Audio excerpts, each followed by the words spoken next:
Hello students. तो आज हम लेक्चर में बात करेंगे शिक्षण का स्तर यानी कि लेवल ऑफ टीचिंग के बारे में, जो कि बहुत ज़्यादा इम्पॉर्टेंट है। तो देखिए, विभिन्न प्रकार के शिक्षण के स्तर होते हैं यानी कि लेवल ऑफ टीचिंग बहुत ज़्यादा होती है, हर एक तरह की होती है। लेकिन इसमें हम सारी चीज़ें कवर करेंगे बारीकी से कि ताकि आपका पूरा टॉपिक कवर हो जाए और एग्ज़ाम में आप आसानी से सवालों का जवाब दे पाएँ। तो देखिए, यहाँ पे बात करेंगे, शिक्षण को एक उद्देश्यपूर्ण प्रक्रिया माना जाता है। सो देखिए, शिक्षण क्यों दी जाती है?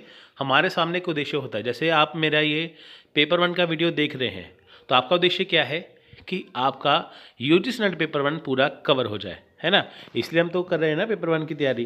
तो हमारा उद्देश्य ये है। तो शिक्षण का एक खास उद्देश्य होता है। इस प्रक्रिया का संबंध अधिगम से बहुत गहरा है। देखिए, अधिगम होता है लर्निंग, इंग्लिश में कहते हैं अधिगम को लर्निंग। यानी कि देखिए, आप जो चीज़ सीख रहे हैं आप अधिगम कर रहे हैं, यानी कि आप सीख रहे हैं। तो आपका जो संबंध है वो मेरे साथ है, यानी कि जो अधिगम का जो संबंध किसके साथ है? शिक्षण के साथ।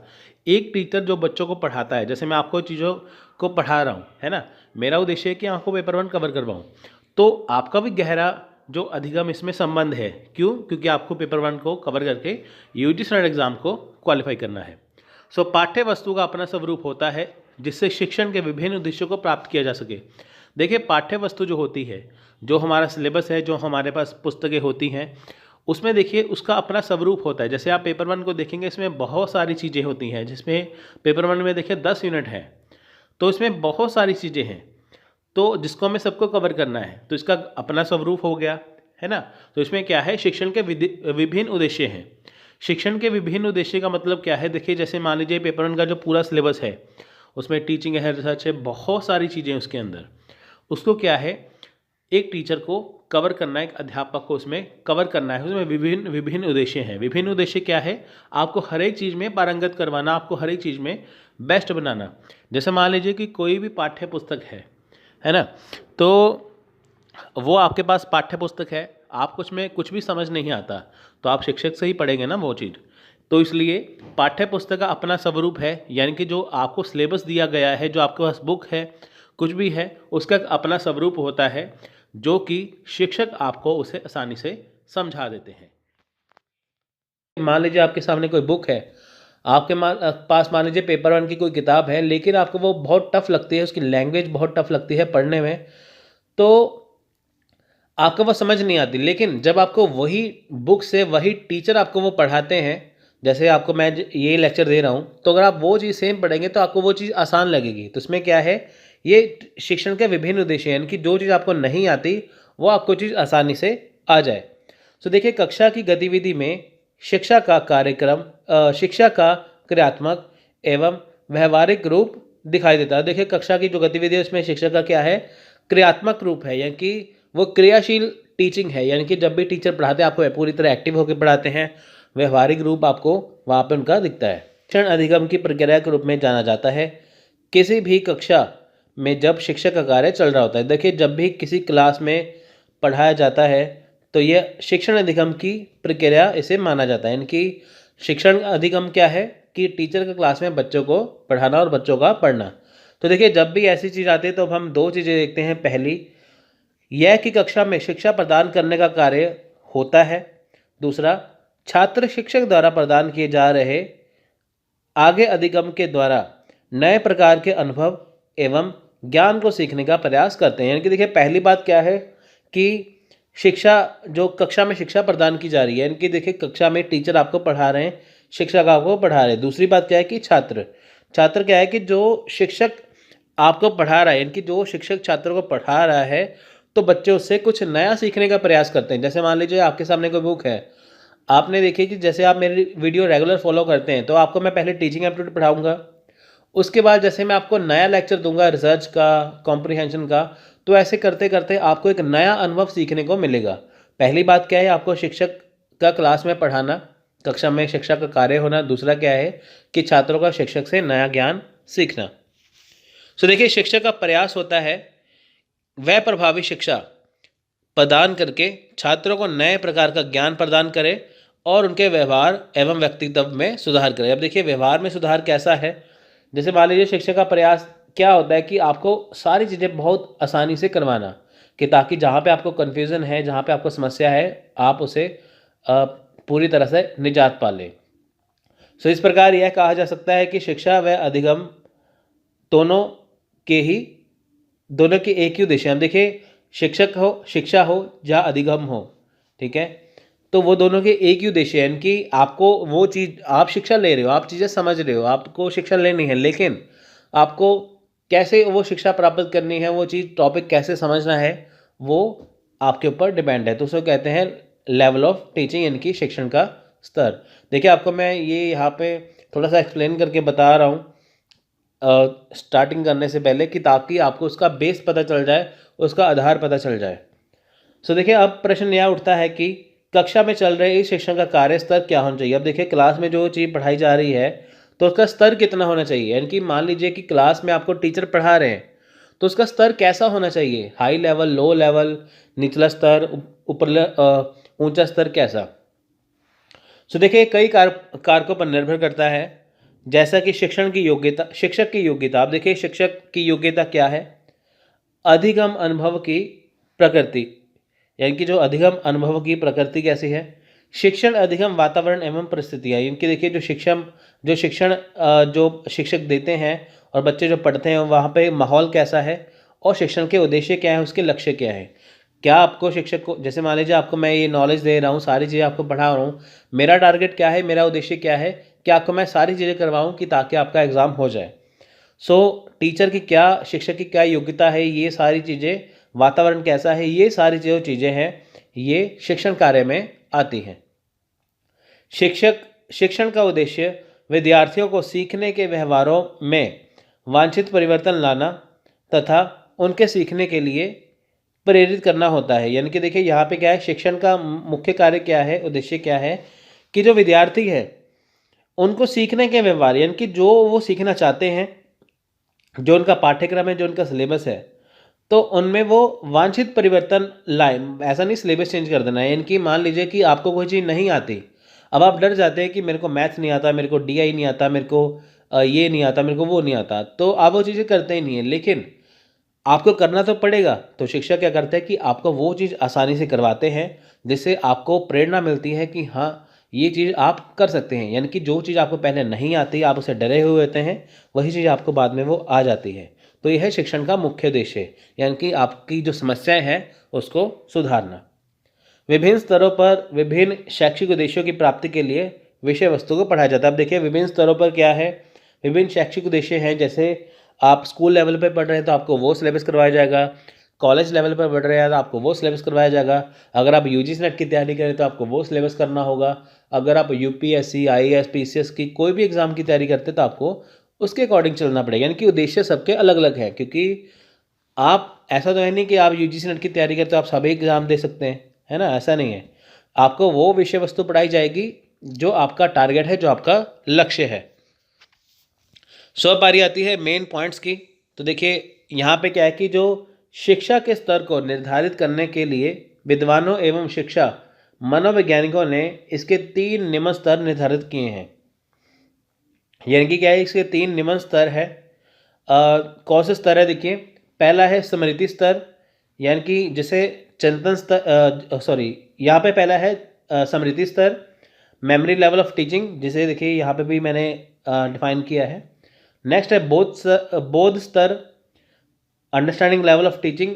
तो लास्ट में है चिंतन स्तर, रिफ्लेक्टिव लेवल ऑफ टीचिंग। तो आप इसे ऐसे भी देख सकते हैं। देखिए, सबसे पहले स्मृति स्तर आएगा, फिर बोध, फिर चिंतन। यहाँ पे आपका मेमोरी लेवल है इतना सा, यहाँ पे बढ़ जाएगा, यहाँ पे बहुत ज़्यादा बढ़ जाएगा। हम इसे एक एक बार में करेंगे कि ताकि आपको वो चीज़ अच्छे से समझ में आ जाए। इस वीडियो को मैं 2 पार्ट में बनाऊंगा कि ताकि आपको अच्छे समझ में आ जाए। पहले पार्ट में हम स्मृति स्तर करेंगे, उसके बाद हम अगले पार्ट में बोध और चिंतन स्तर करेंगे। देखिए, यहाँ पे हम मेमोरी लेवल ऑफ टीचिंग करते हैं, इनकी स्मृति स्तर करते हैं, जानते हैं वो है क्या। देखिए, तो अब हम बात करते हैं स्मृति स्तर की, इनकी मेमोरी लेवल ऑफ टीचिंग के बारे में। तो जानते हैं इसके प्रस्तावक कौन है, इसे किसने दिया है। तो देखिए, इसके प्रस्तावक है हर्बर्ट ने स्मृति स्तर, जो मेमोरी लेवल ऑफ टीचिंग है, उसे बनाया है, उसे डिफाइन किया था। जोहान फ्रेडरिक हर्बर्ट हैं ये। तो देखिए, ये बहुत अच्छा प्रेजेंटेशन है आप कोई भी वीडियो चेक करिए, आपको ऐसा प्रेजेंटेशन नहीं मिलेगा। तो आप इसे अच्छे से पढ़िए, आपकी तैयारी अच्छे से हो जाए। तो देखिए समृद्धि स्तर का मतलब क्या है कि यहाँ पे आपको रटवाया जाता है हर एक चीज़ को। आपको यहाँ पे कुछ सोचना नहीं है, सिर्फ आपको रटना है चीज़ों को, एज इट इज़ ऐसे ही अपने दिमाग में बिठाना है। जैसे देखिए समृद्धि स्तर विचारहीन है, आप यहाँ पे कोई विचार नहीं कर सकते। इसे शिक्षण की प्रारंभिक अवस्था यानी कि सबसे पहली अवस्था है शिक्षण की। तो यहाँ पे मान लीजिए क्लास में टीचर आते हैं, उनको पता नहीं है कि बच्चों का लेवल क्या है, लेकिन पहले वो आपको बेसिक चीज़ें कराएंगे, आधार चीज़ें कराएंगे, बिल्कुल स्टार्टिंग से पहले आपको वो चीज़ें रटवाएंगे। जैसे फॉर एग्जांपल कि उदाहरण स्वरूप हम बात करते हैं कि भारत की जो आज़ादी थी वो थी 15 अगस्त 1947 को। तो आपको इसे रटना है कि भारत आज़ाद हुआ था 15 अगस्त 1947 को। आपको यहाँ पे कोई विचार नहीं करना कि क्यों हुआ था, लेकिन आपको ये रटना है, ठीक है। उसके बाद शिक्षण अधिगम की प्रक्रिया का सबसे निचला स्तर है। निचला स्तर मतलब सबसे पहले मेमोरी लेवल यानी कि स्मृति आएगा, फिर अंडरस्टैंडिंग आएगा, फिर सबसे ऊपर कौन सा आएगा, रिफ्लेक्टिव लेवल, तीसरा लेवल, ठीक है। तो ये क्या है, ये सबसे निचला स्तर है। तो देखिए इस स्तर के शिक्षण में केवल तथ्यों और सूचनाओं के प्रस्तुतिकरण एवं रटने पर बल दिया जाता है। यहाँ आपको मैंने पहले बताया ना, यहाँ पे आपको रटवाया जाता है हर एक चीज़ को, यानी कि आपको हर एक चीज़ यहाँ पे रटवाई जाती है। ऐसा नहीं है कि आपको यहाँ पे सिंपल सोचना है, आपको रटवाना है कि 15 अगस्त 1947 को भारत आज़ाद हुआ था, 2 अक्टूबर 1869 को गांधी जी पैदा हुए थे। तो आपको ये चीज़ें याद करनी है, बस आपको फैक्ट याद करना है बस।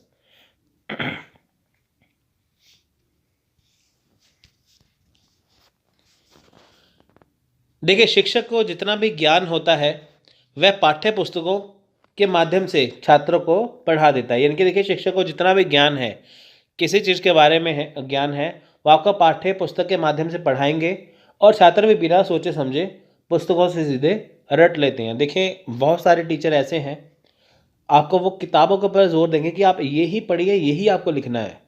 जैसे होता है ना एग्ज़ाम में, जैसे आप स्कूल लेवल पे पढ़ते हैं या कॉलेज लेवल पे पढ़ते हैं, जो वहाँ पे लिखा होता है आपका वो पॉइंट याद करने होते हैं। जैसे मान लीजिए आप कोई ऐसे टाइप क्वेश्चन लिख रहे हैं, लेकिन वहाँ पे आपको 10 पॉइंट देने हैं, लेकिन आपको 10 पॉइंट के जो नेम है वो रटे होने चाहिए, वो याद होने चाहिए आपको। तो शिक्षक आपको जितना भी ज्ञान देते हैं वो पुस्तक के माध्यम से देते हैं, उससे बाहर वो नहीं जाते। एग्जाम्पल दे सकते हैं लेकिन वो चीज़ों को हटवा के अपनी चीज़ नहीं लगवा सकते। आपको पुस्तकों के सहारे ही सब कुछ पढ़ना होता है।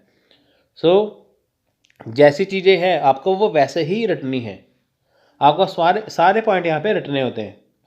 मुख्य रूप से ये शिक्षक केंद्रित है। देखिए शिक्षक केंद्रित है क्योंकि देखिए शिक्षक आपको जो जैसे पढ़ाएंगे स्टूडेंट को, विद्यार्थी को वैसे ही पढ़ना है। इस प्रकार के शिक्षण निगम में बौद्धिकता का स्तर काफ़ी कम होता है। बौद्धिकता मतलब यहाँ पे आप अपनी बुद्धि का इस्तेमाल नहीं करेंगे, जो आपको चीज़ें होंगी आपको वही याद करनी पड़ेंगी, वही रटनी पड़ेंगी। इसका कारण यह है कि यहाँ किसी प्रकार की उच्च स्तरीय पाठ्य या सहायक सामग्री का उपयोग नहीं किया जाता। ये देखिए यहाँ पे उच्च स्तरीय कोई पाठ्य नहीं है, सिंपल बेसिक से क्वेश्चन आपको आते हैं, सिंपल सा बेसिक आपसे पूछते हैं। सहायक सामग्री भी यहाँ पे कुछ इस्तेमाल नहीं होती। सहायक सामग्री जैसे कोई डायग्राम बना दी, कुछ ऐसे कर दिया। देखिए वो चीज़ें आती है जब आपको बहुत डीप समझाना हो, अगर आपको रटवाना ही है वो तो बुक से ईजिली हो जाता है। सो देखिए इसमें शिक्षक एवं छात्र दोनों ही सबसे निम्न मानसिक धरातल पर अपनी भूमिका निभाते हैं। देखिए दोनों का मतलब शिक्षक को उतना ही पढ़ाना है, रटवाना है बस, यानी कि उतना ही पढ़ाएगा, ज़्यादा नहीं पढ़ाएगा। छात्रों को उतना ही रटना है जितना जो शिक्षक पढ़ाएंगे। तो इसमें क्या है, मानसिक धरातल बहुत निम्न स्तर का है, इनकी सिर्फ आपको सिंपल सिंपल करवाना है बस। इससे समृद्धि स्तर का शिक्षण भी कहा जाता है क्योंकि इसमें शिक्षण का कार्य केवल समृद्धि के सहारे टिका होता है। इसके संबंध में मैरिस एल बिगी का मानना है कि इस तरह के शिक्षण अधिगम का उद्देश्य दी गई विषय सामग्री या सूचनाओं को मात्र रट लेना होता है। अब देखिए यहाँ पे क्या है कि मॉरिस एल बिगी यहाँ पे क्या कहते हैं कि जो इस तरह का जो शिक्षण अधिगम है उसका उद्देश्य क्या है कि सूचनाओं को या विषय सामग्री को रटना। वही बात आ गई इसमें। सो देखिए समृद्धि स्तर पर शिक्षण अधिगम का आयोजन। अब देखिए यहाँ पे क्या है, शिक्षण अधिगम का आयोजन। अब देखिए इस स्तर पर शिक्षण अधिगम जो है वो किस प्रकार से है वो देखते हैं। पहला है मुख्य उद्देश्य। देखिए शिक्षण पर जो समृद्धि स्तर उसका मुख्य उद्देश्य क्या है कि शिक्षण अधिगम का उद्देश्य मात्र ज्ञान प्राप्त करना होता है, कुछ भी नहीं। यानी कि आपको जो चीज़ पढ़ाई जाती है आपको बस वो रटना है और कुछ नहीं करना, उसमें आपको कोई भी बुद्धि नहीं लगानी। शिक्षक की भूमिका देखिए यहाँ पे क्या है, शिक्षक इस स्तर के शिक्षण अधिगम को सफल बनाने में शिक्षक की महत्वपूर्ण भूमिका है। देखिए शिक्षक की महत्वपूर्ण भूमिका क्यों है, क्योंकि वो आपको चीज़ को पढ़ाएगा, आप उसे अच्छे से पढ़ेंगे तभी आप आगे बढ़ पाएंगे। विषय वस्तु की प्रकृति एवं उसका प्रस्तुतिकरण। देखिए जो विषय वस्तु है वो क्या है, यानी कि समृद्धि स्तर के शिक्षण अधिगम में विषय वस्तु को चुनने पर विशेष ध्यान दिया जाता है। आपको देखिए यहाँ पे दिया जाता है कि आपको कौन सी चीज़ें पढ़ानी है। शिक्षक क्लास में देखेंगे कि आपको कौन सी चीज़ पढ़ानी है, वो ध्यान देंगे, उस टॉपिक को चुनेंगे, उस विषय को चुनेंगे, फिर आपको वो आसानी से पढ़ाएंगे। शिक्षक हमेशा क्या करते हैं कि वो चीज़ पढ़ाते हैं जो सबसे आसान है, वो बच्चों के समझ में आ जाए। अब देखिए फिर उसका प्रस्तुतिकरण करना होता है कि पहले आपको कौन सी चीज़ पढ़ाएं। जैसे विषय वस्तु को पूर्णतः व्यवस्थित रूप में छात्रों के सामने प्रस्तुत किया जाता है, जिससे उन्हें अपनी बौद्धिक शक्ति पर ज़्यादा बल नहीं देना पड़ता। यहाँ पे क्या है कि शिक्षक जैसे मान लीजिए क्लास में आते हैं, आपको वो पढ़ाते हैं, तो पहले वो टॉपिक यानी कि विषय चुनते हैं, फिर उसे वो क्या करते हैं, बिल्कुल आपको व्यवस्थित रूप में पढ़ाते हैं। व्यवस्थित रूप मतलब आपको स्टार्टिंग से ABCD से वो पढ़ाएंगे बिल्कुल। जैसे आपने मेरा लेक्चर देखा होगा, जैसे हमने ये लेक्चर काफ़ी दिन से स्टार्ट किया है, तो आप इसमें देखेंगे जो बिल्कुल बेसिक से स्टार्ट किया ये, बिल्कुल धरातल से, तो धीरे धीरे करते करते करते करते हम यहाँ तक पहुँचे हैं। उसमें क्या है कि आपको मैं सारा कुछ व्यवस्थित रूप में करवा रहा हूँ। तो ऐसा ही कोई कॉलेज है, कोई यूनिवर्सिटी है, कोई स्कूल है, वहाँ पे शिक्षक क्या करते हैं कि आपको वो व्यवस्थित रूप में पढ़ाते हैं। जैसे मान लीजिए कि आपको वो राजा अशोक के बारे में पढ़ा रहे हैं, तो आपको वो अशोक का बताएंगे, वो कब पैदा हुए, इनके माँ बाप कौन थे, करते करते आपको वो पूरा एंड तक आपको बताएंगे। ऐसा नहीं है कि पहले बता देंगे वो अशोक उनके बच्चे ऐसे थे, फिर आप कह देंगे अशोक तब पैदा हुए थे। ऐसा नहीं है, आपको आसानी से समझ में आए, आप उसे अच्छे से पढ़ें, तो वो आपको इस तरह से पढ़ाते हैं। छात्र की भूमिका। अब देखिए इस स्तर के शिक्षण अधिगम में अध्यापक की भूमिका, ये अध्यापक की भूमिका की तुलना में छात्र की भूमिका काफ़ी निम्न होती है। अब देखिए निम्न क्या है कि बच्चे अपना यहाँ पे दिमाग नहीं लगा सकते। शिक्षक को पता है कि आपको क्या पढ़ाना है और आपको वो पढ़ना है।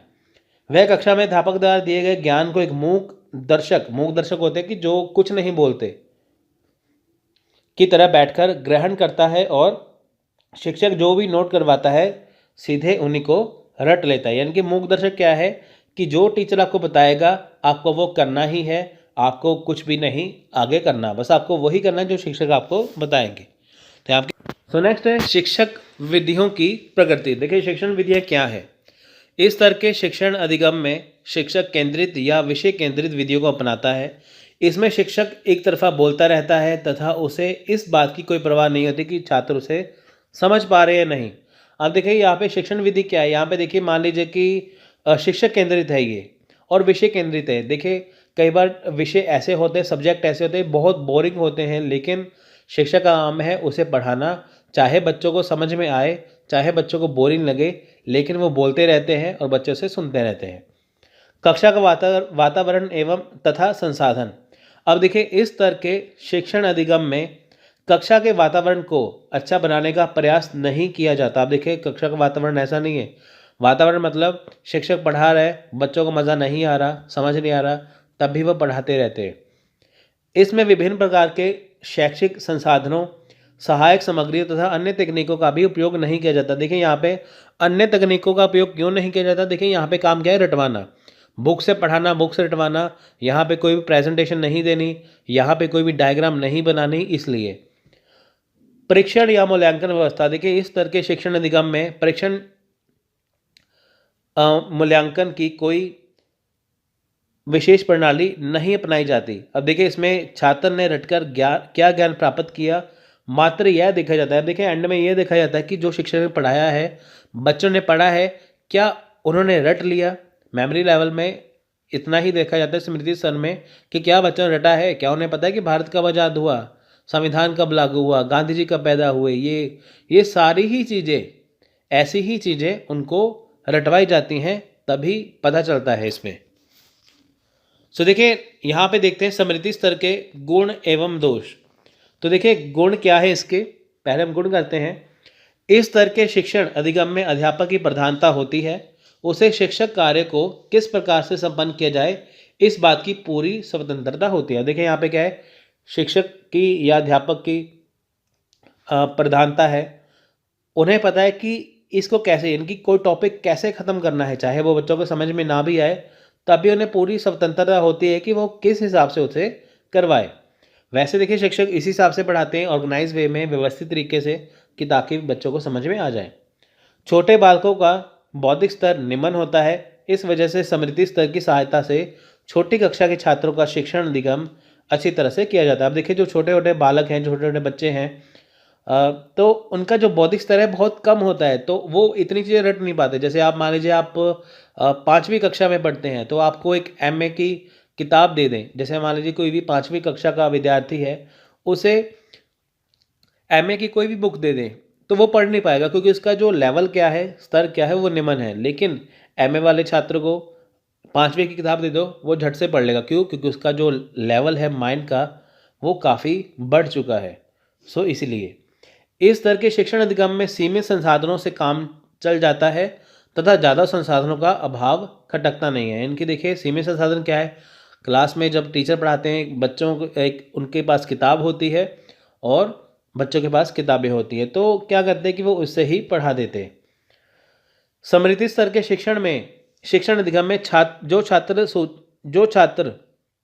जो सूचनाएं रटकर अपने दिमाग में बिठा लेते हैं, उसका लाभ उन्हें अन्य स्तरों पर मिलता है। ज्ञान पहली सीढ़ी है, इसी से बोध एवं चिंतन मनन संभव है। अब देखिए जो सूचनाएं वो उन्हें रटनी होती हैं, स्टूडेंट को, छात्रों को, वो अपने दिमाग में बिठाते हैं कि ताकि उनके आगे जाके काम में आए। सो देखिए यहाँ पे दोष भी देख लेते हैं एक बार कौन से हैं। सो देखिए इस स्तर के शिक्षण में ज्ञान को रटकर प्राप्त किया जाता है। केवल रटा हुआ ज्ञान कभी भी प्रासंगिक नहीं होता। हो सकता है कि कुछ समय बाद छात्र उसे भूल भी जाएं, और इस स्तर का एक बड़ा दोष है। देखिए यहाँ पे जो रटी हुई चीज़ है वो हमेशा ही भूलती है, ये बात सही है। जब आप किसी चीज़ को डीप में पढ़ते हैं, गहराई में पढ़ते हैं, तो आपको वो चीज़ समझ में आती है। जब आप उसे रटते हैं, वो आपको चीज़ें याद नहीं होती। बहुत सारी चीज़ें ऐसी, जैसे आप देखिए फ्रीडम फाइटर हैं हमारे देश के, है ना, स्वतंत्रता सेनानी, आपको उनका उनके माता पिता का नाम नहीं पता होगा, आपको उनका बचपन का नाम नहीं पता होगा कईयों का, आपको उनका डेट ऑफ बर्थ नहीं पता होगा। बहुत सारी चीज़ें ऐसी हैं जो नहीं पता है। आप देखिए फॉर एग्जांपल, जैसे आगे जाके जैसे आगे जाके देखिए कि बहुत सारी ऐसी चीज़ें हैं। जैसे मान लीजिए कोई, अभी मैंने आपको पीछे जो राइटरों के बारे में बताया, या एक राइटर का जब नाम आया था मैंने आपको पढ़ाया, आपको ये नहीं पता होगा कि किस राइटर ने क्या कहा है, क्योंकि देखिए रटी हुई चीज़ हमेशा ही भूलती है। प्राप्त किए ज्ञान को तभी उपयोगी माना जा सकता है जब व्यवहारिक जीवन में उसका उपयोग हो। इस स्तर के जीवन अधिगम में जो ज्ञान प्राप्त किया जाता है वह व्यवहारिक तो होता ही नहीं है।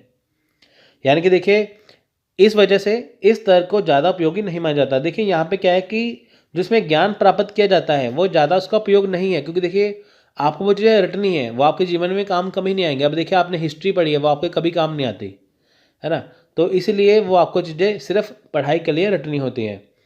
स्मृति स्तर के शिक्षण अधिगम को मानसिक शक्तियों के विकास की दृष्टि से पूरी तरह से अनुपयोगी माना गया है। इस स्तर के शिक्षण अधिगम से छात्र में निर्णय लेने, समस्याओं का समाधान करने जैसी शक्तियों का विकास नहीं हो पाता। इससे उसकी मानसिक शक्तियाँ भी विकसित नहीं हो पाती। यहाँ पे देखिए कि छात्रों की मानसिक शक्तियाँ क्या है, उनमें सोच समझने की शक्ति नहीं आती। वो उनको ये पता होता है कि टीचर हमें ये पढ़ाया है, हमें ये पढ़ना है, वो ये नहीं सोचते कि ये क्यों ऐसे है। तो यहाँ पे क्या है कि ज़्यादा मानसिक विकास नहीं होता, इसलिए यह अनुपयोगी होता है। स्मृति स्तर के शिक्षण अधिगम से छात्रों में अनुशासनहीनता को बढ़ावा मिलता है। इसमें शिक्षक एक तरफा ज्ञान प्रदान किया जाता है, जिसे छात्र निष्क्रिय बनते हैं।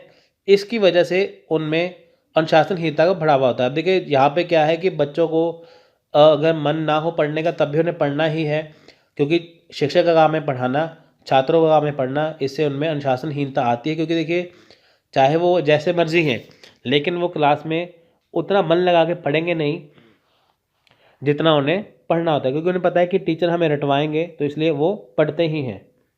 इस स्तर का शिक्षण अधिगम शिक्षक तथा विषय प्रधान होता है तथा इसमें छात्र को अंतःक्रिया के अवसर प्रदान नहीं किए जाते। इसकी वजह से कक्षा में नीरस एवं बोझिल वातावरण को जन्म देता है। सफल शिक्षण अधिगम के लिए कक्षा में जिस प्रकार स्वस्थ और सजीव वातावरण होना चाहिए उसकी पूरी तरह से अभाव पाया जाता है। देखिए यहाँ पे वही बात है ना, नीरस बोझिल क्या है, बच्चों को मान लीजिए मैथ का कोई क्वेश्चन नहीं आता, समझ ना भी आए, कोई चीज़ कोई भी टॉपिक समझ ना आए, तब भी उन्हें पढ़ना ही पड़ता है। उन्हें बोझ लगने लगता है कि ये हमें क्यों पढ़ाया जा रहा है, क्योंकि देखिए उनको पता है कि रटना है, करना ही है, इसलिए। तो लास्ट में हम करते हैं अंत में स्मृति स्तर के शिक्षण के लिए सुझाव, यानी कि suggestion for memory level of teaching. अब देखिए यहाँ पे क्या है, शिक्षक को चाहिए कि वह केवल ज्ञानात्मक उद्देश्यों को प्राप्त करने का प्रयास करे। देखिए शिक्षक को यहाँ पे चाहिए कि वो थोड़ा थोड़ा बता दे साथ में कि जो आप चीज़ पढ़ रहे हैं वो क्यों है, थोड़ा सा एक्सप्लेन कर देना चाहिए। प्रस्तुत की जाने वाली पाठ्य वस्तु सार्थक होनी चाहिए। देखिए वो बिल्कुल सिलेबस के अकॉर्डिंग होनी चाहिए। शिक्षण के सभी बिंदुओं को समग्र रूप में प्रस्तुत किया जाना चाहिए। देखिए यहाँ पे क्या है कि जो शिक्षण के सभी बिंदु हैं उसे समग्र रूप, यानी कि वो उसे इस हिसाब से बताए व्यवस्थित रूप से, और थोड़ा थोड़ा साथ में नॉलेज देता रहे कि ताकि बच्चे ये जान पाए कि जो वो सीख रहे हैं वो क्यों सीख रहे हैं, उसका मतलब क्या है। पाठ्यक्रम को क्रमबद्ध रूप में प्रस्तुत करना। देखिए क्रमबद्ध क्या है, जैसे लेसन 1 2 3 4, जैसे मैं आपको पढ़ाता हूँ यूनिट 1 2 3 4 करके 10 तक पढ़ाऊंगा, ऐसे। पुनर्बलन प्रणाली का प्रयोग करना चाहिए। देखिए पुनर्बलन प्रणाली का प्रयोग बिल्कुल करना चाहिए। इससे क्या है कि छात्रों को बल मिलता है कि ताकि वो जो चीज़ सीखते हैं वो जान सके वो चीज़ क्यों सीख रहे हैं। जब विद्यार्थी थके हुए हों तो शिक्षण नहीं करना चाहिए। देखिए कई बार बच्चों का मूड नहीं होता तो उन्हें तब ना पढ़ाए, अगले दिन पढ़ा दें, जिससे क्या है कि छात्र पूरी तरह से क्रियाशील होकर सीखेंगे। सो अंडरस्टैंडिंग, आप कोई भी चीज़ समझते हैं, जैसे मैं आपको ये लेक्चर समझा रहा हूँ तो आप ही अच्छे से समझेंगे कि आपको मैं क्या बता रहा हूँ, कि ताकि आपके आगे जाके काम आ सके।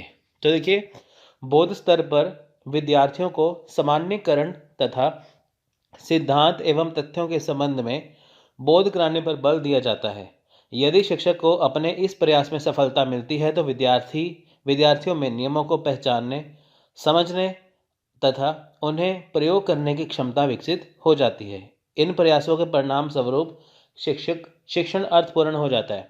अब देखिए सिंपल सी बात यहाँ पे क्या है, आप देखिए सिंपल से अगर हम क्रैक करें, सिंपल सी बात क्या है कि जो विद्यार्थियों के सामान्यीकरण तथा सिद्धांत, यानी कि जो देखिए तथ्य हैं, यानी कि देखिए मान लीजिए कि हम टीचर अगर स्टूडेंट को पढ़ाते हैं, जैसे आप मान लीजिए कि स्टूडेंट हैं, आप किसी क्लास में पढ़ते हैं, तो टीचर आपको जो पढ़ाएंगे आपको वो समझना जरूरी है। जब तक आप उसे समझेंगे नहीं आपको वो चीज़ आएगी नहीं। तो देखिए जब भी शिक्षक क्लास में पढ़ाते हैं तो वो इस हिसाब से पढ़ाते हैं, वो उन नियमों को फॉलो करते हैं कि ताकि बच्चे आसानी से समझें। अब देखिए बच्चे आसानी से कैसे समझते हैं, पहली बात क्या है कि जब टीचर व्यवस्थित रूप में कि ऑर्गेनाइज वे में पढ़ाता है बच्चों को, यानी कि बिल्कुल स्टार्टिंग से पढ़ाता है कहानी के रूप में, तो बच्चे उसे बहुत आसानी से कवर करते हैं, बहुत आसानी से सीखते हैं।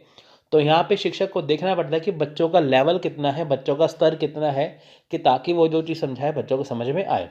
अब देखिए जैसे मैंने एग्जांपल दिया था पिछली वीडियो में कि भारत आज़ाद हुआ था 15 अगस्त 1947 को, 1947 को। वो आपने मेमोरी स्तर में रटा, याद किया। लेकिन अब भारत आज़ाद क्यों हुआ, कैसे हुआ, कि इन्होंने अपना बलिदान दिया, योगदान दिया, वो सब इसमें आपको समझाया जाएगा। तो जिससे आपको पता चलेगा, समझ आएगा कि जो हमें आज़ादी मिली है ये ऐसे ही नहीं मिली है, ये बहुत मुश्किल से मिली है।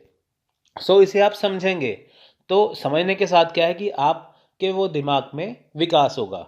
तो जैसे आपको कहा जाएगा कि हाँ आप इसके ऊपर कुछ लिख दीजिए, कुछ ऐसे टाइप क्वेश्चन लिखिए, तो आप उसे आसानी से लिख पाएंगे। सो ये है समझने का स्तर। सो देखिए यहाँ पे क्या है कि समझ अथवा बोध स्तर जो सिद्धांत है वो मॉरिसन ने दिया है। पहला जो स्मृति स्तर था वो दिया था हर्बर्ट ने, और ये अंडरस्टैंडिंग लेवल इनकी समझ या बोध स्तर दिया है मॉरिसन ने। तो ये बहुत इंपॉर्टेंट है, आप इसे याद रखिए। सो इसके बाद देखिए यहाँ पे खासियत क्या है, देखिए यहाँ पे क्या है कि वस्तुनिष्ठ प्रश्न पूछे जाते हैं आपसे। क्या है यहाँ पे ऑब्जेक्टिव टाइप क्वेश्चन पूछे जाते हैं यहाँ पे, ठीक है। ऑब्जेक्टिव टाइप क्वेश्चन भी होते हैं यहाँ पे, थोड़े से क्वेश्चन अंडरस्टैंडिंग के अलावा, जैसे यहाँ पे आपको थ्योरी वाले क्वेश्चन भी पूछ लेते हैं। तो यहाँ पे वस्तुनिष्ठ प्रश्न तो है ही है, ऑब्जेक्टिव टाइप तो है ही है। तो देखिए इस स्तर में छात्रों की मानसिक शक्तियों के विकास के अवसर स्मृति स्तर से अधिक हैं। देखिए स्मृति स्तर में क्या था, मेमोरी लेवल में सिर्फ आपको रटना था, यानी कि टीचर जो आपको पढ़ाते हैं, शिक्षक आपको जो पढ़ाते हैं, वो आपको सिर्फ रटना होता है, बस उतना ही पढ़ना होता है जितना आपको शिक्षक बताते हैं। तो लेकिन यहाँ पे क्या है कि जो आपका मानसिक विकास है, जो मानसिक स्तर है, यहाँ पे वो स्मृति स्तर से थोड़ा सा ऊंचा है। यानी कि यहाँ पे आपको रटना नहीं है, यहाँ पे आपको समझना है, यहाँ पे आपको डिटेल में चीज़ को समझना है। तो उसमें क्या है कि आप चीज़ें समझ तो पाएंगे, जैसे आप समझेंगे तो आपको वो चीज़ें आसानी से आएंगी।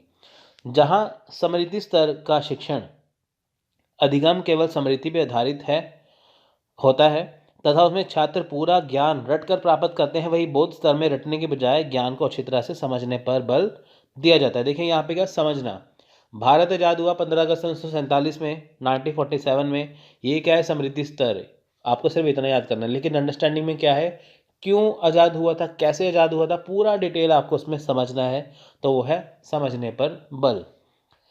इस स्तर में छात्रों को इस प्रकार का ज्ञान प्रदान किया जाता है जिसका व्यवहारिक जीवन में भी उपयोग हो सके।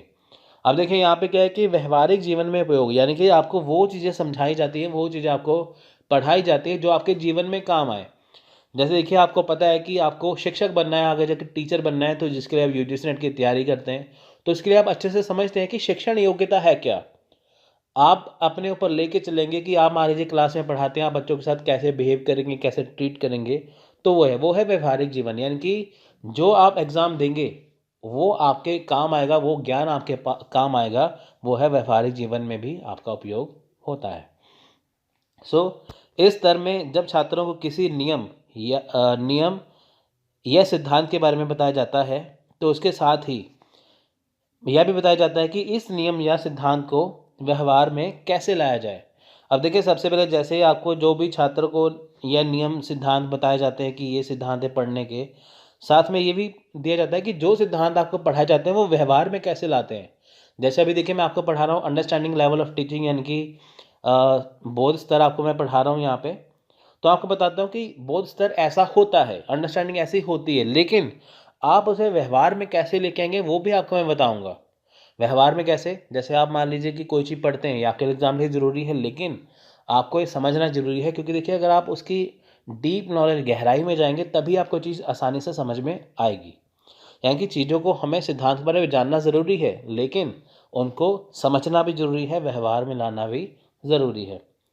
यह स्तर केवल ज्ञान की प्राप्ति पर बल न देकर उसके पूर्ण बोध पर भी बल देता है। यहाँ पे देखिए क्या है कि ज्ञान की प्राप्ति नहीं है, यानी कि ज्ञान की प्राप्ति तो है ही है, उसके पूरब पर भी बोध दिया जाता है, यानी कि वो चीज़ पहले कैसी थी, अब कैसी है, बाद में कैसी होगी, ये भी पूरा दिया जाता है। जैसे हम कहते हैं कि आज जिस सोसाइटी में, जिस समाज में हम रहते हैं, तो वो ऐसी सोसाइटी पहले नहीं थी, पहले यहाँ पे अंग्रेज़ों का राज था, तो हमारा भारत आज़ाद हुआ, यहाँ पे ऐसा हुआ, फिर ये सरकार आई, वो सरकार आई, करते करते हम आज यहाँ पे आ चुके हैं।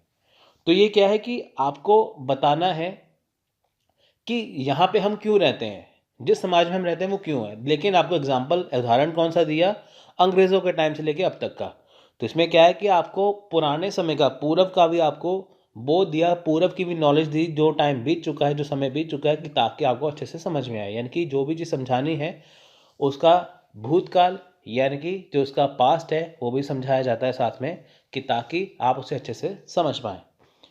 इसमें यह प्रयास किया जाता है कि छात्रों को जो भी ज्ञान प्रदान किया जा रहा है उसे वह पूरी तरह समझ सकें और व्यवहारिक प्रयोग भी कर सकें। ये देखिए वही वाली लाइन है जो आपका मैंने यहाँ पे हमने की थी। तो थोड़ा सा यहाँ पे चेंज है, लेकिन बात वही है कि वही बात बताना कि जो आपका व्यवहार भी प्रयोग, मतलब कि जो भी आपको ज्ञान दिया जाता है वो पूरी तरह से देखना कि उसका व्यवहारिक प्रयोग हो, यानी कि वो आपके जीवन में भी काम आए। तो देखिए समझ अथवा बोध स्तर शिक्षण का आयोजन देखिए कैसे होता है।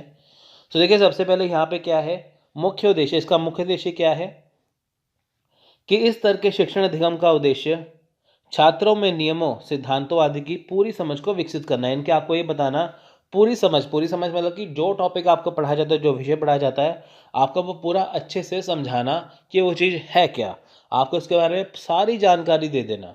जैसे आपको मैं टीचिंग एप्टीट्यूड पढ़ाऊंगा, यहाँ पे आपको मैं पूरा टीचिंग एप्टीट्यूड कवर करूँगा। तो उसमें क्या है, टीचिंग एप्टीट्यूड में, शिक्षण योग्यता में आपको पूरी नॉलेज देना है। ऐसा नहीं कि आपको 2 लेक्चर करवा दिए बस, आपको पूरा ज्ञान देना। उसमें ये होता है मुख्य उद्देश्य, जो भी आपको टॉपिक पढ़ाया जाता है, विषय पढ़ाया जाता है, उसका आपको पूरा नियम, सिद्धांत वगैरह सब कुछ आपको अच्छे से समझाना। अध्यापक की भूमिका देखिए, इस स्तर के शिक्षण अधिगम में अध्यापक की भूमिका महत्वपूर्ण तो होती है, लेकिन वह उतना स्वतंत्र नहीं होता जितना कि समृद्धि स्तर पर होता है। समृद्धि स्तर में देखिए क्या है कि बच्चों को रटवाना होता है, तो टीचर अपनी मर्जी से, शिक्षक अपनी मर्जी से बच्चों को चीज़ पढ़ाते हैं। लेकिन यहाँ पे क्या है कि शिक्षक उतना स्वतंत्र नहीं है, क्योंकि देखिए यहाँ पे क्या है कि आपको वो चीज़ टीचर पढ़ाएंगे जो आपकी किताब के अंदर है, तो आपको वही वो पढ़ाते हैं, तो आपको वही याद करनी होती है। विषय वस्तु की प्रकृति एवं उसका प्रस्तुतिकरण। अब देखिए यहाँ पे क्या है कि बोध स्तर के शिक्षण में विषय वस्तु को चुनने पर विशेष ध्यान दिया जाता है, लेकिन इस बात का भी ध्यान रखा जाता है कि वह छात्रों के ज्ञान में वृद्धि करने के साथ ही उनमें सूझबूझ व समझ का भी विकास कर सके। अब देखिए यहाँ पे क्या है कि जो चीज़ आपको पढ़ाई जानी है वो तो विषय चुन लिया शिक्षक ने, लेकिन शिक्षक ने जब विषय चुना, विषय चुनने के साथ ये भी ध्यान रखा जाता है कि जो आपका ज्ञान जो वृद्धि होगा, जो आपको चीज़ पढ़ाएंगे, उससे क्या होगा, उससे आपकी नॉलेज तो बढ़ेगी, समझ-बूझ तो बढ़ेगी, लेकिन आपका सामाजिक विकास भी, आप जान सकें कि जिस सोसाइटी में, जिस समाज में आप रहते हैं वो कैसी है। यानी कि आपको ऐसे ऐसे उदाहरण देना कि वो चीज़ आपके जो पर्सनल लाइफ है, जो आपकी ज़िंदगी है, उससे वो जुड़ जाए, कनेक्ट हो जाए। छात्र की भूमिका देखिए सबसे ज़रूरी है। छात्र की भूमिका देखिए, स्तर के शिक्षण अधिगम में छात्र को सक्रिय बनाने पर बल दिया जाता है। इसमें प्रयास किया जाता है कि वह केवल रटकर प्राप्त ज्ञान प्राप्त नहीं करेगा, बल्कि अपनी सूझबूझ व समझ को भी विकसित करेगा।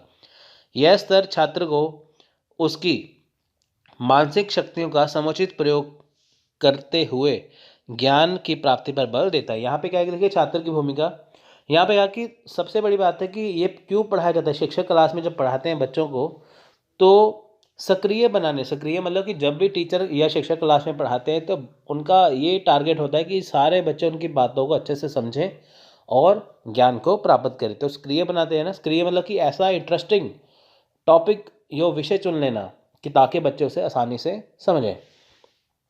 तो यहाँ पे ये प्रयास होता है कि जो भी वो चीज़ पढ़ाते हैं वो रटना नहीं है। यहाँ पे शिक्षक का काम रटवाना नहीं है, समझाना है। आपको समझ में लेके आना है कि वो जो चीज़ पढ़ा रहे हैं वो क्यों है।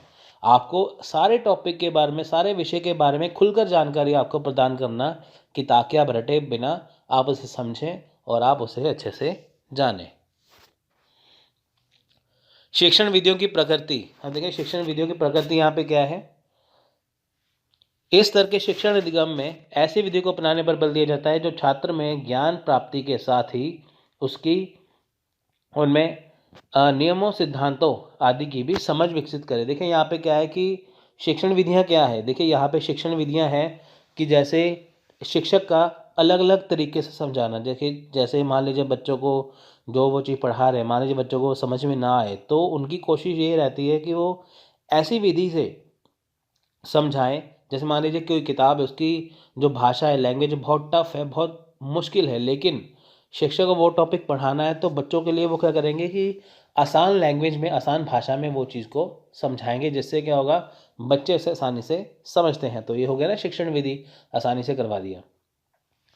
कक्षा का वातावरण तथा संसाधन। देखिए बौद्ध स्तर के शिक्षण अधिगम में कक्षा के वातावरण को अच्छा बनाने का भी प्रयास किया जाता है।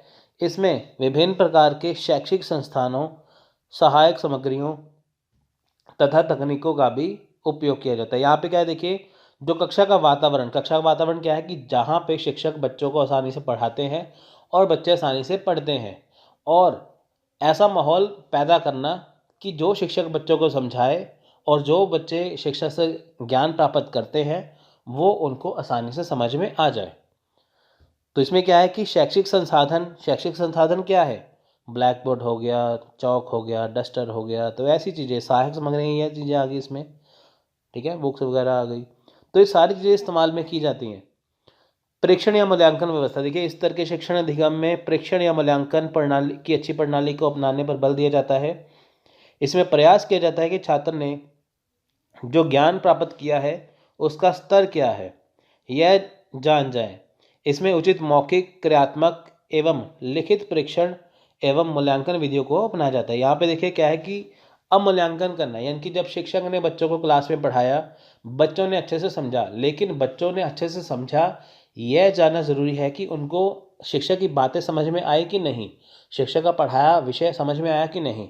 तो ये जानने के लिए क्या है, परीक्षण या मूल्यांकन व्यवस्था की जाती है। इसमें क्या है कि जो शिक्षक क्या करते हैं, बच्चों से मौखिक तौर पर सवाल पूछते हैं, लिखित परीक्षण करते हैं, तो इनके ज़रिए उनको पता चलता है कि उनको कितना है। जैसे मान लीजिए आपको मैं ये चीज़ पढ़ा रहा हूँ, आप इसे अच्छे से करते हैं, लेकिन जब आप एग्ज़ाम देने जाते हैं, यूजीसी नेट का देने जाते हैं, तो आपको तब पता चलता है प्रश्न को देख के कि आपकी तैयारी कितनी हो चुकी है।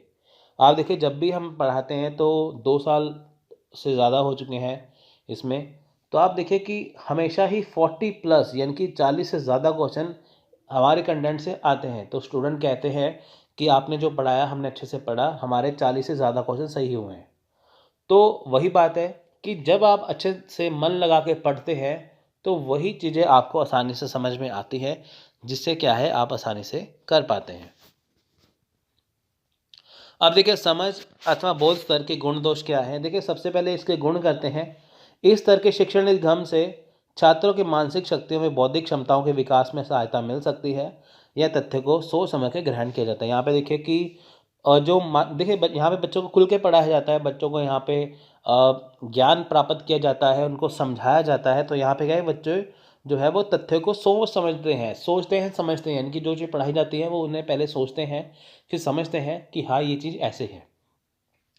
बौद्ध स्तर के शिक्षण अधिगम में छात्रों को जो ज्ञान प्राप्त होता है, उनमें जो सूझबूझ विकसित होती है, उन सभी का लाभ चिंतन स्तर के शिक्षण अधिगम में उठाया जा सकता है। देखिए यहाँ पे क्या है, चिंतन स्तर जो अगला लेवल आएगा, जो अगला स्तर आएगा, तो उसमें क्या है कि जो बच्चे यहाँ पे ज्ञान प्राप्त कर रहे हैं बौद्ध स्तर में, तो जो ज्ञान प्राप्त करेंगे देखिए वही अगर आप चिंतन स्तर में जाएंगे तो यही चीज़ें काम आपकी चिंतन में आएगी। चिंतन के में काम क्या है, चीज़ों को सोचना। जैसे मान लीजिए आपको शिक्षक ने जो चीज़ पढ़ा दी, आपने समझी, आपका बोध स्तर कवर हो गया, लेकिन अब आप चीज़ों में अच्छाइयाँ बुराइयाँ ढूंढेंगे, ये देखेंगे कि क्या चीज़ सही है क्या चीज़ गलत है। तो वो क्या है, चिंतन करना। बोध बोध स्तर का शिक्षण अधिगम रटने पर आधारित ना होकर सूझबूझ पर आधारित होता है। इसमें छात्र जो भी ज्ञान प्राप्त करते हैं उन्हें उसका पूरा बोध होता है और तथा वह उसे व्यवहारिक जीवन में भी उपयोग में ला सकते हैं। इस प्रकार से प्राप्त किया ज्ञान स्थायी होता है। देखिए स्थायी क्या है, टिकाऊ, यानी कि फिक्स जो होता है ना, फिक्स नॉलेज। तो यहाँ पे जो ज्ञान प्राप्त होता है वो पहली बात स्थायी है। तो यहाँ पे क्या है कि ये जो रटने पर आधारित नहीं होता है, यहाँ पे ऐसा नहीं कि रटवाया जाता है, ये आपको जो चीज़ यहाँ पे समझाई जाती है वो आपके जीवन में काम आती है। जीवन में कैसे, मान लीजिए आपने कोई टॉपिक पढ़ा, विषय पढ़ा, अब आपने उसे अच्छे से समझा, तो आपको मान लीजिए कि कल को कोई क्वेश्चन पूछ ले, कोई प्रश्न पूछ ले, या कोई ऐसी बहस छिड़ी हुई है जो आपने पहली चीज़ पढ़ी हुई है, तो आप वहाँ पे उसका हल ढूंढ पाएंगे, आप उसमें शामिल हो पाएंगे। इस तरह के शिक्षण अधिगम छात्रों को भी जो ज्ञान मिलता है उसके बारे में वे अच्छी तरह से जानते हैं कि वह यह किस प्रकार उनके काम आएगा। इस वजह से पूरे मन से सीखने में लगते हैं। देखिए छात्रों को यहाँ पे ये होता है कि जो वो चीज़ें सीखते हैं क्या उनके वो पूरी तरह से काम आएगा, अगर काम आएगा तो कैसे काम आएगा, इसलिए वो पूरे मन से सीखते हैं। यानी कि छात्रों को ये पता है कि जो हम चीज़ें सीखने जा रहे हैं ये हमारे ज़िंदगी में हमेशा काम आएगा, इसीलिए इसे करना ज़रूरी है। तो देखिए यहाँ पे दोष क्या है, देखिए हर एक कोई चीज़ है उसके गुण होते हैं, साथ में दोष भी हैं। दोष क्या है, देखिए बोध स्तर के शिक्षण अधिगम में छात्रों की अभिप्रेरणा का स्रोत बाह्य होता है, जिसकी वजह से वे ना तो सीखने में पहल करते हैं और ना ही उनमें स्वयं अपने प्रयासों द्वारा ज्ञान प्राप्त करने की क्षमता का विकास होता है। देखिए यहाँ पे क्या है कि जब भी शिक्षक जो है किसी टॉपिक को पढ़ाते, किसी विषय को पढ़ाते हैं, तो वो डिपेंड रहते हैं, निर्भर रहते हैं टीचर के ऊपर कि जो वो पढ़ाते हैं उनके ऊपर वो निर्भर रहते हैं कि क्या वो पढ़ा रहे हैं। क्योंकि देखिए जब भी आप बुक पढ़ते हैं, कोई भी पढ़ते हैं, तो आपको वो चीज़ समझ नहीं आती। जब आपको शिक्षक अच्छे से समझाते हैं, साथ में आपको उदाहरण देते हैं, तो तब आपकी वो चीज़ समझ में आती है। यहाँ पे क्या है कि बच्चे अपनी मर्जी से उस ज्ञान को उतना प्राप्त नहीं कर पाते जितना शिक्षक करवाते हैं, तो इसका दोष है, यानी कि उनको डिपेंड रहना पड़ेगा टीचर पे। बौद्ध स्तर के शिक्षण अधिगम में शिक्षण अधिगम सामग्री एवं क्रियाएं पूरी तरह से नियंत्रित एवं नियोजित होती है, जिसकी वजह से शिक्षक एवं छात्र दोनों के सीमित दायरे में कार्य करना पड़ता है। इसमें छात्रों को अपनी रचनात्मक शक्तियों के प्रयोग की स्वतंत्रता नहीं मिल पाती। इस वजह से छात्रों में स्वयं के प्रयत्नों द्वारा ज्ञान प्राप्त करने एवं समस्याओं को हल करने की योग्यता का विकास नहीं हो पाता। देखिए वही बात है, यहाँ पे क्या है कि नियंत्रित और नियोजित क्रिया होती है। शिक्षक को पता है कि आज मुझे इतना पढ़ाना है, छात्रों को पता है कि आज हमें इतना पढ़ना है, ये हमें इतना ही ज्ञान कवर करना है। अगर मान लीजिए कि छात्रों को कोई समस्या आ जाए तो उसे स्वयं सॉल्व नहीं कर सकते, स्वयं उसका हल नहीं ढूंढ सकते, उनको टीचर की हेल्प लेनी पड़ती है। तो इस वजह से क्या है कि जो उनकी रचनात्मक शक्तियाँ हैं तो वो उनकी स्वतंत्रता नहीं मिल पाती, यानी कि जितना शिक्षक ने पढ़ाया है जोर दिया जाता है कि वो उतना ही पढ़े, उतना ही समझे, उतना ही पेपर में दे। इस तरह के शिक्षण अधिगम में छात्रों को उच्च मानसिक शक्तियों जैसे अन्वेषणशीलता, सृजनात्मकता, समस्या समाधान आदि के विकास के उपयोगी अवसर प्राप्त नहीं हो पाते। यहाँ पे देखिए समस्या समाधान नहीं हो पाता, सृजनात्मक नहीं हो पाता, क्योंकि देखिए यहाँ पे क्या है कि जो छात्र चीज़ें सीखते हैं तो उनको उतनी ही चीज़ें सीखनी होती हैं लिमिट में जितनी एग्ज़ाम के लिए ज़रूरी है। तो यहाँ पे क्या है कि देखिए जैसे आप कोई भी चीज़ पढ़ते हैं, आपके दिमाग में हज़ारों सवाल आएंगे। अब देखिए हर किसी का जवाब दे पाना मुश्किल होता है, इसलिए आप उसको यहाँ पे नहीं कर पाएंगे। इस तरह का शिक्षण अधिगम विद्यार्थी केंद्रित नहीं होता, यह विषय केंद्रित होता है, जो एक बड़ा दोष है। इसमें छात्रों के सीखने से ज़्यादा विषय पर बल दिया जाता है। वही बात है, जो आपको सिलेबस में है आपको वही पढ़ना है, वही आपको याद करना है, वही आपको लिखना है, जिससे आप एग्ज़ाम कर पाएंगे। देखिए जो पहला जो था स्मृति स्तर, वो किस पे था? वो था शिक्षण केंद्रित। लेकिन ये जो बोध स्तर है ये है विषय केंद्रित। यहाँ पे सब्जेक्ट के ऊपर आपको, विषय के ऊपर आपको किया जाता है कि आपका ये विषय है, छात्रों को बताया जाता है आपका ये विषय, आपको ये पढ़ना है और ऐसे पढ़ना है। छात्र इसमें अपनी मर्जी नहीं कर सकते। तो देखिए यहाँ पे समझ अथवा बोध स्तर के यहाँ पे देखिए कुछ सुझाव है। सुझाव क्या है? देखिए स्मृति स्तर शिक्षण की परीक्षा में सफल होने पर ही छात्र को बोध स्तर के शिक्षण में प्रवेश दिया जाना चाहिए। देखिए यहाँ पे क्या है कि जब स्मृति स्तर यानी कि जब आपको पहली स्टेज जो आपकी स्मृति स्तर अगर आप उसमें सफल होते हैं तब आप बोध स्तर आपको करवाना चाहिए। जैसे मान लीजिए शिक्षक ने आपको चीज़ें रटवा दी हैं तो तभी आपको वो ये अगला करवाए। यानी कि अगर आपको रटवाने में ही वो असफल हो जाते हैं, आप असफल होते हैं रटवाने में, तो आपको चीज़ें समझ नहीं आएंगी। बोध स्तर के सोपानों का अनुसरण समुचित ढंग से करना चाहिए। देखिए यहाँ पे क्या है कि जो सोपान यानी कि जो चीज़ आपको पढ़ाई जाती है बोध स्तर में, उन्हें अच्छे ढंग से पढ़ाना चाहिए, समुचित ढंग से, कि ताकि आप उसे अच्छे से याद कर पाएँ। बोध स्तर के विभिन्न सोपानों की परीक्षाओं में सफल होने पर ही अगले सोपान में प्रविष्टि दी जाए, किया जाना चाहिए। अब देखिए यहाँ पे क्या है कि जैसे मान लीजिए आपको एक चीज़ पढ़ाई, जब तक आपको वो समझ ना आए तब तक आगे नहीं बढ़ना चाहिए। अगर आप देखिए आगे बढ़ते रहेंगे, टीचर का आप भी आगे बढ़ते रहेंगे, आपको पिछली चीज़ें भूल जाएंगी। शिक्षक को कक्षा में आकांक्षा स्तर को भी उठाने का प्रयास करना चाहिए, जिससे छात्रों में अध्ययन के प्रति लगन हो। देखिए जैसे आप कोई चीज़ पढ़ते हैं, आपके मन में प्रश्न आते हैं, तो आप भी आज़ादी होनी चाहिए कि आप वो प्रश्न सामने रखें टीचर के, शिक्षक के, तो वो उनका जवाब दे, जिससे क्या है कि आप उसमें टॉपिक में या विषय में साथ में जुड़े रहेंगे। इस तरह की शिक्षण व्यवस्था में समस्याओं को ध्यान में रखकर उनके लिए समाधान भी ज्ञात करना चाहिए। देखिए यहाँ पे जो समस्याएं हैं ये देखना चाहिए कि लैंग्वेज टफ है या भाषा सरल है कि नहीं है, भाषा में कोई समस्या तो नहीं है, कुछ मुश्किल वर्ड है, शब्द है जो एग्ज़ाम में पेपर में नहीं आएंगे, वो कटवा देनी चाहिए, ऐसे करके। तो ये सारी जो समस्याएं वो दूर करनी चाहिए। शिक्षक को नवीन पाठ्य पुस्तक की छोटी छोटी इकाइयों में प्रस्तुत करना चाहिए होता है, जिससे कि छात्र शिक्षक का छात्रों से संबंध स्थापित हो सके। यहाँ पे देखिए जो नया पाठ्य वस्तु है यानी कि जो आपने अभी तक नहीं पढ़ा है, उसको छोटी छोटी इकाइयाँ, जैसे मान लीजिए कि जैसे हम टीचिंग एप्टीट्यूड शिक्षण और योग्यता पढ़ते हैं, तो ये मान लीजिए 100 पेज का है, तो आपको एक ही बार में सारा थोड़ी आएगा। इसमें आपको क्या है कि छोटी छोटी इकाइयाँ बांटनी पड़ेगी। जैसे अभी मैंने आपको ये टॉपिक लंबा था, मैंने आपको 2 पार्ट में करवाया, जैसे पहले स्मृति स्तर किया, फिर बोध स्तर और साथ में चिंतन स्तर करेंगे। अब आपको मैं सारा टीचिंग एप्टीट्यूड शिक्षण में योग्यता एक ही बार में करवा दूँ, आपको कर ही नहीं पाएंगे वो। तो इसलिए जो आपको चीज़ करवानी है, छात्रों को चीज़ करवानी है, छोटी छोटी इकाइयों में बांटें कि ताकि वो चीज़ आप आसानी से समझें। इस सोपान में शिक्षक को प्रस्तुतिकरण के साथ साथ छात्रों की समस्या का निदान भी करना चाहिए। देखिए जो छात्रों की समस्याएं हैं यानी कि जब पढ़ते वक्त आपको कोई समस्या आती है तो साथ में शिक्षक को चाहिए उसका निदान कर सके। उसके बाद देखिए निदान के आधार पर शिक्षक को यह निर्णय लेना होता है कि पाठ्य वस्तु की पुनरावृत्ति दोहराव कितनी बार की जानी चाहिए। यानी कि जो चीज़ें आपको शिक्षक ने पढ़ाई है, आपको वो चीज़ समझ में आई है, अगर आगे तो ठीक है, नहीं समझ आई है तो आपको फिर से दोहराना चाहिए शिक्षक को, कि ताकि वो आपके समझ में आए। अब कितनी बार दोहराना है वो उनके ऊपर डिपेंड है। नवीन पाठ्य वस्तु की पुनरावृत्ति इनकी 3 बार तक की जा सकती है। यानी कि जब भी आपको शिक्षक नया विषय पढ़ाते हैं तो वो उनको 3 बार तक दोहराव कर सकते हैं। यानी कि आपको जो चीज़ समझ में आ रही है, आप जो टॉपिक नया पढ़ा रहे हैं, मुश्किल है, तो आपको 3 बार तक रिपीट करके पढ़ा सकते हैं, कि ताकि आप उसे अच्छे से समझें। तो नेक्स्ट हमारा चिंतन स्तर, यानी कि रिफ्लेक्टिव लेवल ऑफ टीचिंग। अब देखें, चिंतन का मतलब होता है सोचना समझना। यहाँ पे क्या है कि जैसे मान लीजिए आपको मैं कहता हूँ कि एग्ज़ाम जो है वो ऐसा है, आप सोचेंगे कि आपने हमें ये चीज़ बताई है लेकिन ये चीज़ तो ऐसी होती है, यहाँ पे ये कमियाँ, यहाँ पे ये अच्छाई है। तो ये क्या है? चिंतन। यानी कि जो आपको चीज़ दी है उसमें आपको कमियाँ ढूंढना, अच्छाइयाँ ढूंढना, आपको सोचना समझना।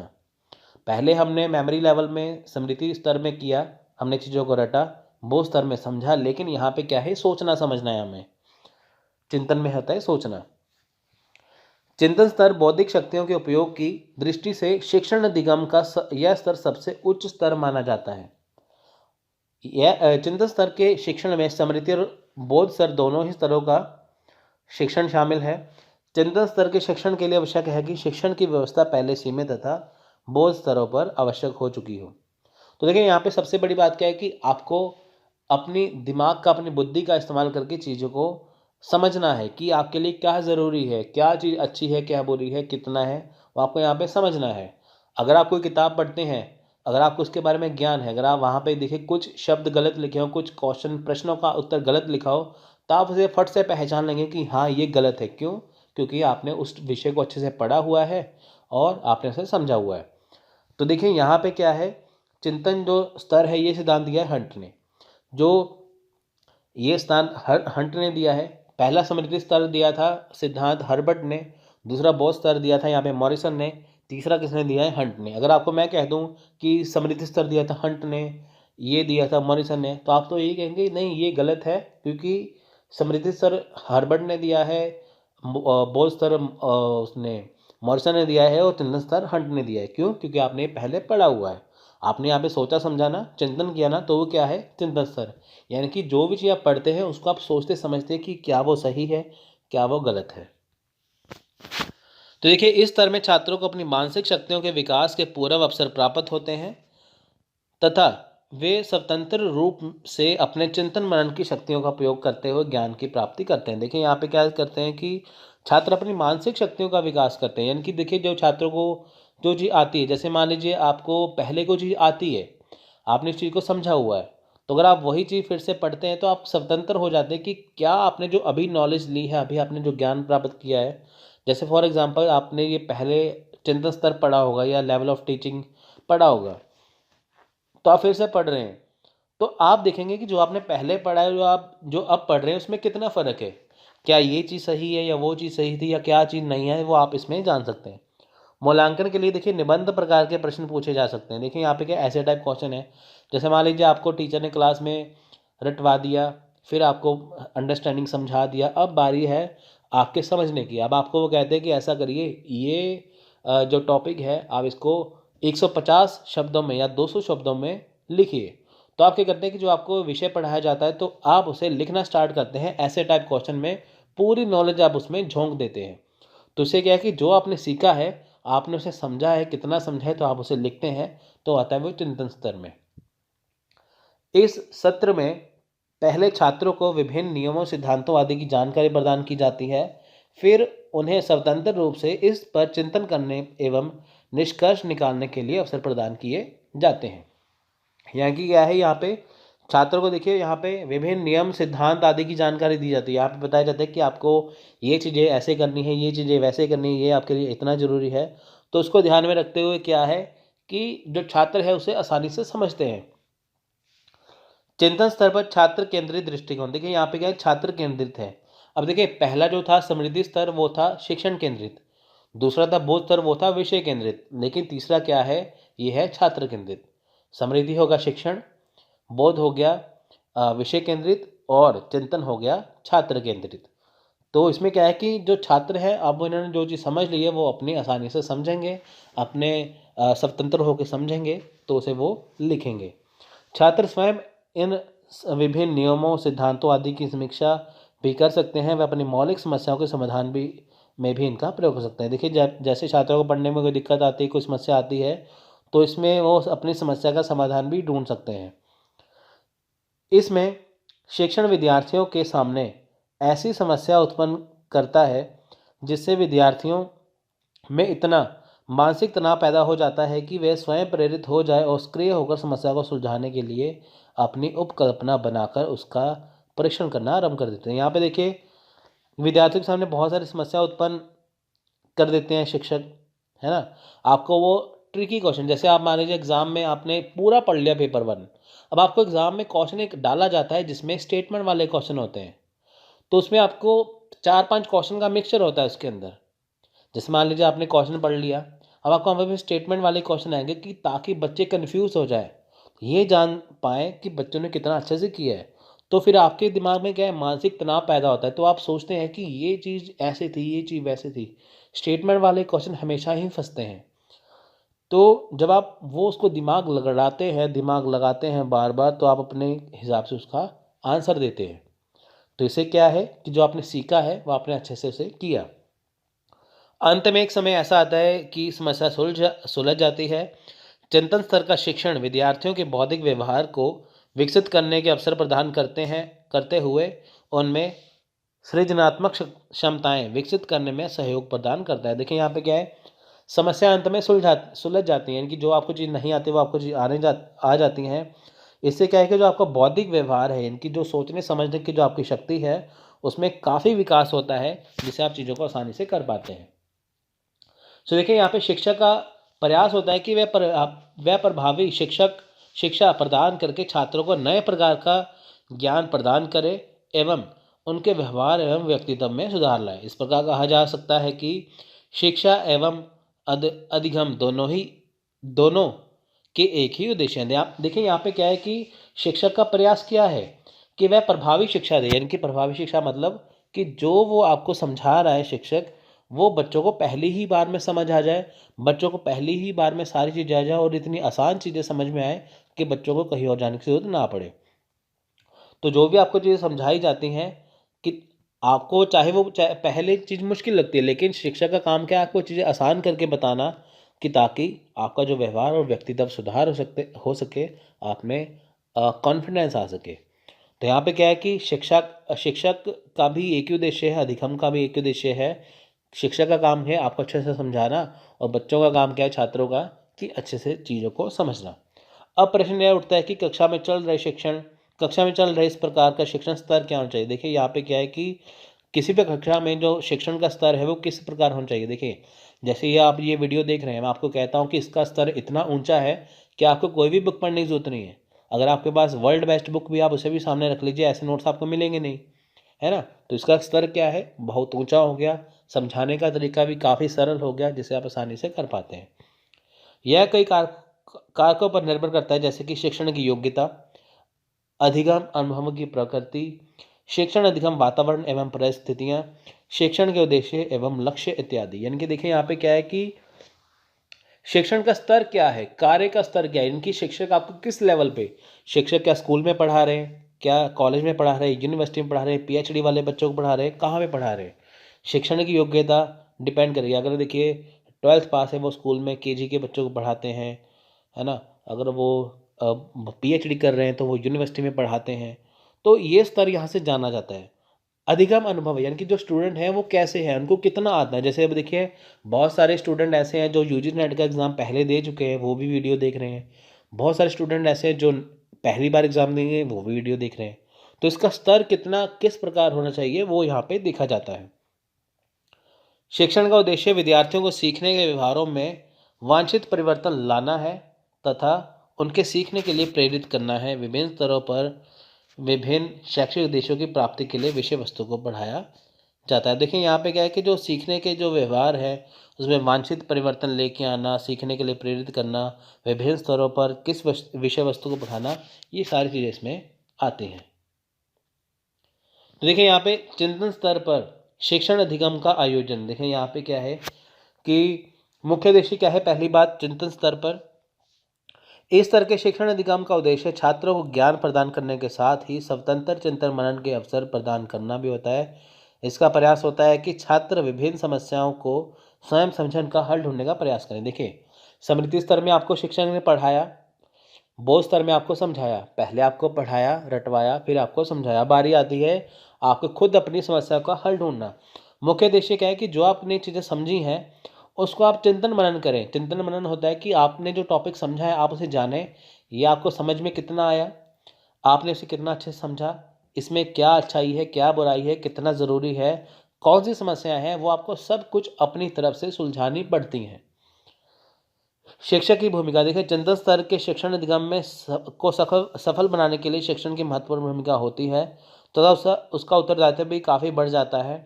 यहाँ उसके एक अच्छे परामर्शदाता एवं सहायक की भूमिका निभानी पड़ती है। उसका यह दायित्व होता है कि छात्र को स्वयं चिंतन एवं मनन के लिए स्वतंत्र छोड़ दे। देखिए यहाँ पे क्या है कि शिक्षक की यहाँ पे भूमिका क्या है। देखिए यहाँ पे क्या है कि जो शिक्षक आपको पढ़ाते हैं वह आपके अच्छे परामर्शदाता हैं, आपके अच्छे सहायक है। परामर्शदाता जैसे मान लीजिए आपने कोई चीज़ पढ़ी, आपको समझ में आ गई, लेकिन समझ में आने के बाद आपको कोई समस्या उत्पन्न होगी तो आप टीचर से क्वेश्चन आंसर कर सकते हैं, वो आपकी समस्या को हल कर देंगे। तो इससे क्या है कि अब आपको चिंतन मनन के लिए छोड़ देते हैं समझाने के बाद कि आप उसे अच्छे से समझें, आप उसे अच्छे से जानें। जैसे आपने ये टॉपिक पढ़ा, विषय पढ़ा, आप इसे अच्छे से चिंतन मनन कीजिए, आप इसका क्वेश्चन आंसर लगा के देखिए तो इसे जान पाएंगे, अगर आपकी क्वेश्चन सही होगी, कि आपने कितने लेवल की तैयारी की है।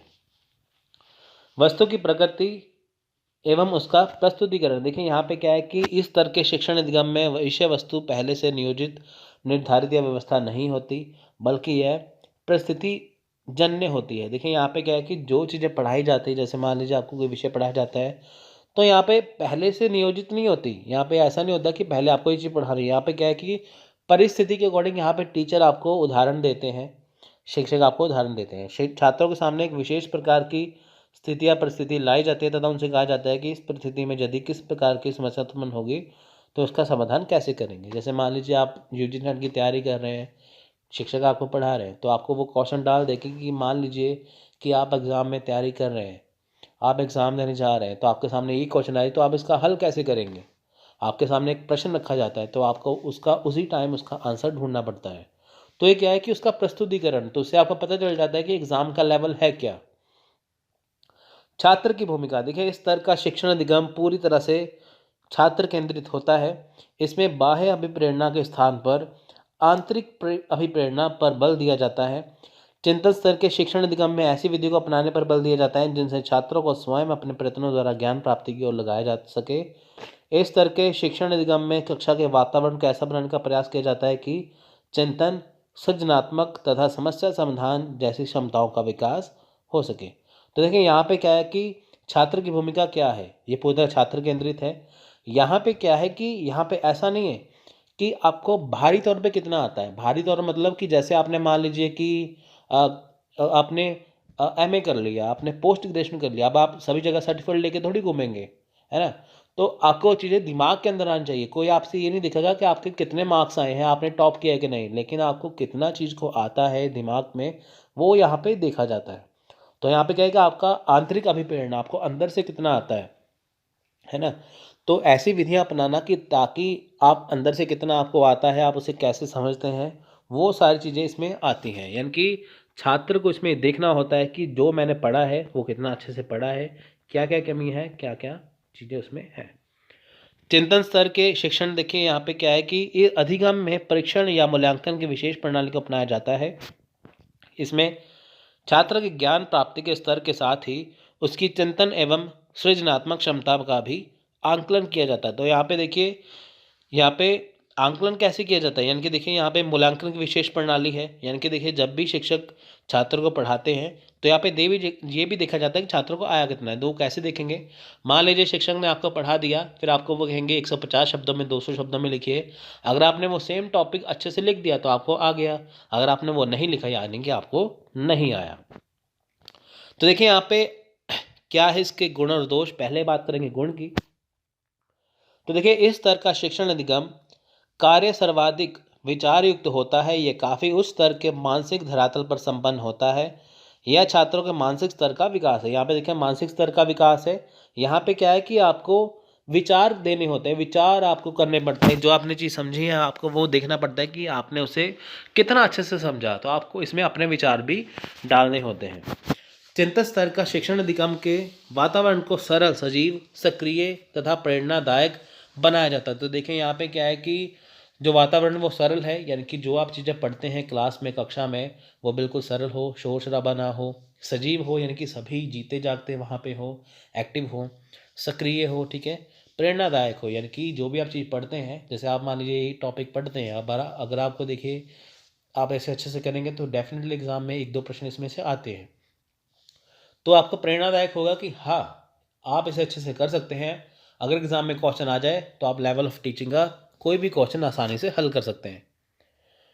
चिंतन स्तर का शिक्षण अधिगम छात्रों में ज्ञान संबंधी गहन सूझबूझ विकसित करने, समस्या समाधान की योग्यता विकसित करने तथा स्वयं के प्रयत्नों द्वारा परिस्थितिजन्य समस्याओं के हल की क्षमता का विकास करता है। देखिए यहाँ पे क्या है कि गहन सूझबूझ विकसित करना है, इनकी छात्रों में गहन सूझबूझ यानी कि जो भी विषय उन्होंने पढ़ा कितना समझ में आया, कितनी उसमें समस्या आई, कितनी सारी चीज़ें उनको हल करनी पड़ी, ये सारी ही चीज़ें उनको यहाँ पे देखनी पड़ती है।